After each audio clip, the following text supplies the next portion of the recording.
Oras na hindi ka olats! Alas-tres na! Love Trip! Love Trip! Love Trip! Mula alas 3 hanggang alas 6 ng gabi. Oh yeah! Sa 90.7 Love Radio. Love Trip! Kasama ang inyong muy delisyosang ka-love team. Mara Tony! Mara Tony! Ikaw, anong trip mo?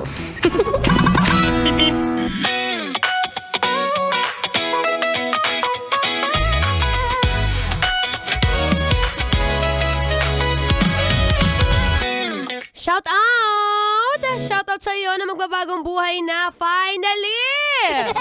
Lahat ng mga pinapangarap mo noon, nasabi mo, pagdating ng New Year's resolution, ay magda-diet na ako, promise. Maubos lang tong matigas naming spaghetti sa rep, magda-diet na ako, be! Nakailang Tupperware ka nang nasira, di ba ginagamitan mo ng kutsilyo? Hanggang ngayon walang pagbabago. Ewan ko ba sa'yo, kailan ka ba madadala, be? Ha? Pero syempre, ngayong araw na ito, upo muna ako. Di makaupo. Kasi may bag. Ganyan na nga lang. Anyway, magandang hapon po at we have a very special guest for today. Bumisita ang Frame Hub MNL. Alam mo, nakakatuwa dahil very raw yung reaction ko nung nakita ko yung kanilang medal na may pa-frame na ito po yung just to give you a context, no? Para magkaroon kayo ng vision, no? So, nagpagawa ako sa Frame Hub MNL ng 42K memorabilia. Yan. Kung saan, nagagawa po sila ng frame na pwede nyo ilagay din yung mga picture nyo nung tumakbo kayo, pati na rin yung race bib, at samahan nyo na rin ng logo, at pati syempre yung medal na pinaghirapan nyo, na maraming nagtatanong, bakit patatakbo, mapapagod din naman. Be, hindi mo alam yung satisfaction sinasabi ko sa'yo.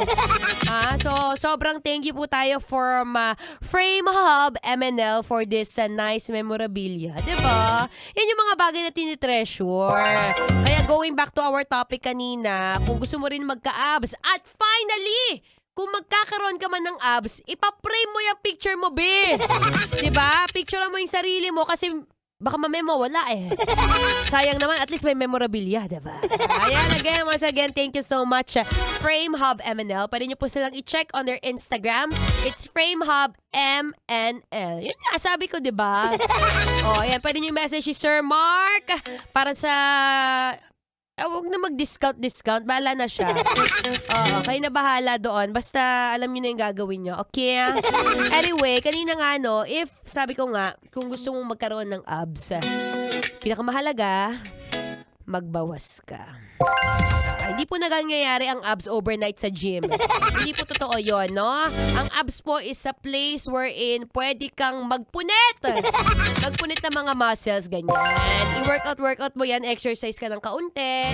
Pero at the end of the day, hindi po matatanggal yan, hindi po mababawasan yan kung hindi ka nagbabawas ng kinakain mo, be. Tandaan, calorie in, calorie out. Ha? Pag marami kinakain, panigurado, lalaki. Mabuti sana kung ibang bagay lumaki, pero ewan ko na. Anyway, again, maraming salamat po for always listening at tuning in dito sa Love Radio Manila. Again, you can check me on my social media accounts on Facebook, Instagram, TikTok, Threads. It's Mara Tony. It's M-A-R-A space T-O-N-E-E. Susunod na po ang ating spicy opa.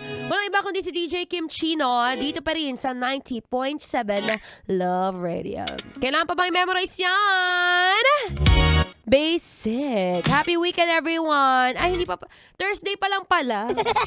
Di happy Friday. Bye, everyone. Here's another song brought to you by Abra entitled Gayuma. Let's go. Metro's #1 Love Radio. Basic!